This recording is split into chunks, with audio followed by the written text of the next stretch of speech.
বলো তো বন্ধুরা, আমার গোপু সোনারা কি মেখেছে? গোপী চন্দন মেখে বসে আছে। এবার আমার গোপাল সোনারা স্নান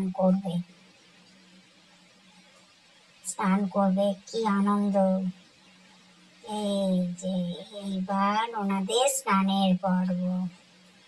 শ্রীকৃষ্ণ গোবিন্দ হরে মুরারি, হে নাথ নারায়ণ বাসুদেবা, শ্রীকৃষ্ণ গোবিন্দ হরে মুরারি, হে নাথ নারায়ণ বাসুদেবা।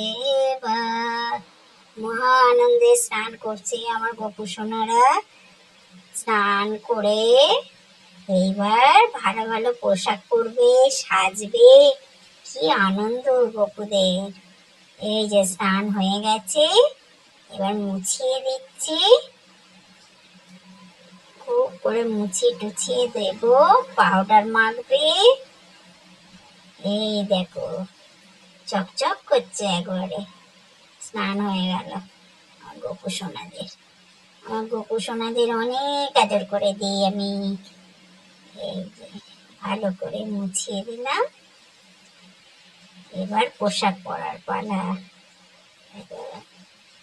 আমার গোপু সোনারা খুব আদর খায়। এই দেখো, স্নান হয়ে গেছে, টাওয়েল ঢাকা দিয়ে বসে আছে। অনেক আদর খায়, সারাদিন ধরে দুষ্টুমি করে।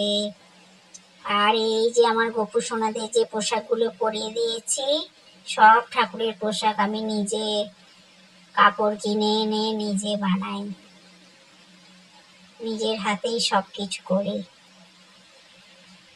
বাড়ির গাছের ফুল দিয়ে গোপুদের সাজাবো। যে কি সুন্দর সেজেছে আমার গোপু সোনাকে, কি সুন্দর লাগছে। কেমন লাগছে বন্ধুরা জানাবে, আমার গোপু সোনাদের কেমন লাগছে, কেমন সাজছে দেখো। স্নান করে এইভাবে প্রত্যেকদিন সাজে আমার গোপুরা। গোপুদের নিয়েই আমার সারাদিন কেটে যায়। আর এই যে ছোট গোপু কেমন সেজেছে, চুপটি করে বসে আছে ননী গোপাল। আমার ননী গোপাল বসে আছে। অনেক অনেক আদর করে দিয়েছে আমার ননী গোপালদের। আর মা লক্ষ্মীকে, নারায়ণকে এইভাবে পরিষ্কার করে তারপরে সিঁদুর পরিয়ে দিলাম। আর নারায়ণকেও পরিষ্কার করে, সব ঠাকুরই মোটামুটি প্রত্যেক দিনই পরিষ্কার করতে হয়। কেমন